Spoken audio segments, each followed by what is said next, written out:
Good afternoon, fellow metalheads, and welcome back to another episode of Metal Sanctuary, where today's topic is going to be the top 10 most successful switches and vocalists in metal bands. For this criteria, it basically could be multiple singer switches in one band, or the best switch for a metal band. And this means the band didn't change their direction too drastically, or the product of their music didn't suffer because of a vocalist change. And as with most of my top list, we do have a few honorable mentions. Honorable mention number 1, Iron Maiden.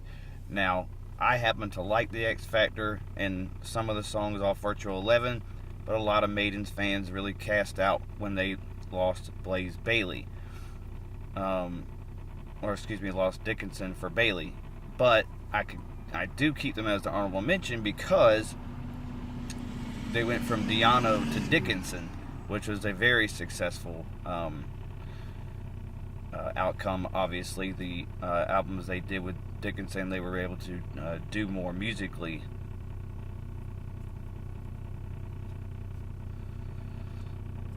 I also have Accept. They did have a singer switch from Udo in the early albums, and they did Eat the Heat with another singer, and that was not a very successful album. Udo would eventually come back into the band, and then later be eventually replaced by the former TT Quick singer. And they've put out a couple of really good albums, and they have not gone downhill because of the singer switch. Another one would be Annihilator. They've had many different vocalist switches, and in fact, at one point, Jeff Waters himself was handling vocals for a while. Their music didn't suffer in any way. And then there's Anthrax, and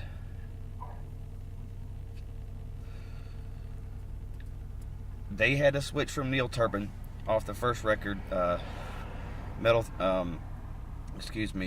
Fistful of Metal, and they went to Joey Belladonna. Their product got a little more thrashier. I think the first album was more of kind of like a speed metal album. They got more thrashier with Joey Belladonna. They did have a very highly controversial switch to the singer from Armored Saint, John Bush, and kind of mixed reviews. Some of the Anthrax stuff is kind of good with him, some of it not so much. Then they would eventually switch back to Belladonna, who they've been with for the last couple of records, and they seem to be back on track with him. So, into the top 10 we go. At number 10, Killswitch Engage. I wasn't really a big fan of their first couple albums with their original lead singer, and then they switched to Howard Jones, and to me the music was just a lot more melodic, just better in the aggressive moments.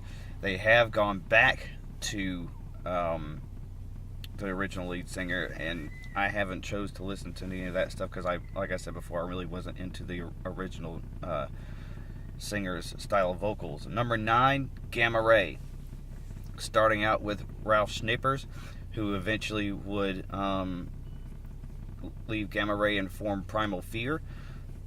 They went with former Halloween singer, and so I can't pronounce his name, but anyway, they continued down the path they were already going on, still performing very keyboard-driven power metal.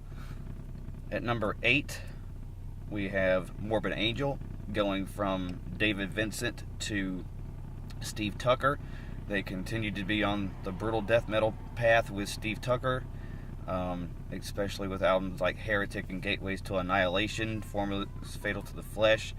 They have since reunited back with David Vincent, but Morbid Angel being one of my favorite death metal bands right after the band Death, no significant change in the way the music sounded. I think they actually got it probably heavier and a little bit more faster than they were in the last couple albums they had David. At number 7, Judas Priest.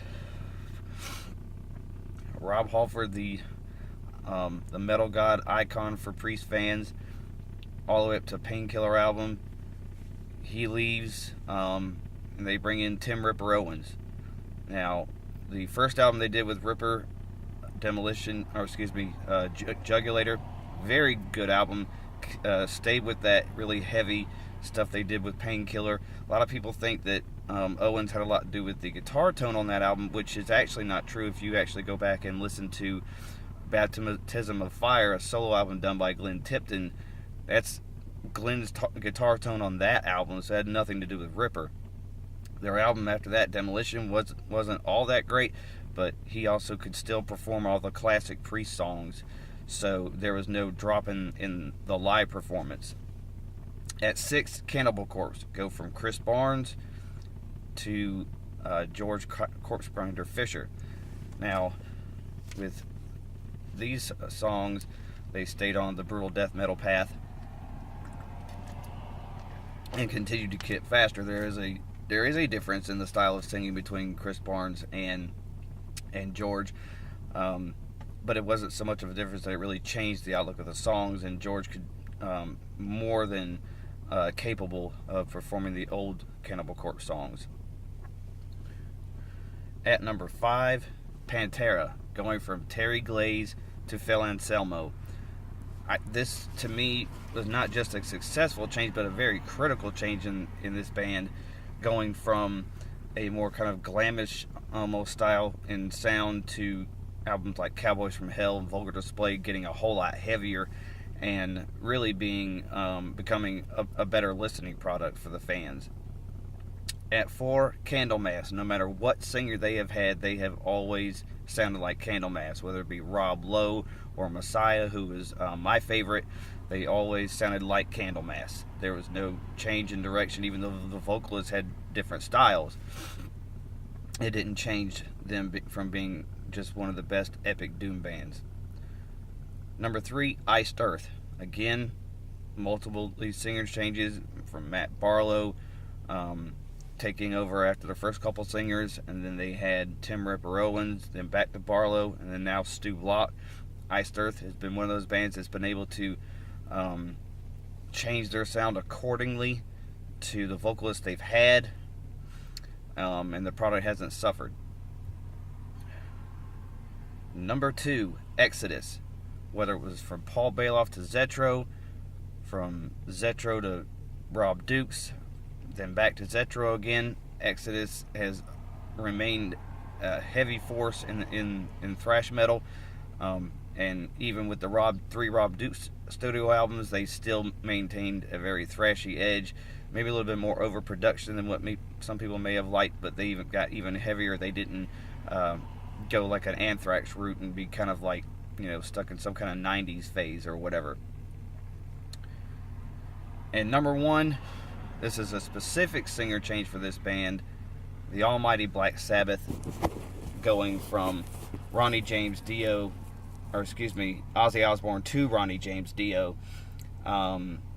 This is just, a lot of old school Sabbath fans were kind of wondering what direction they would take.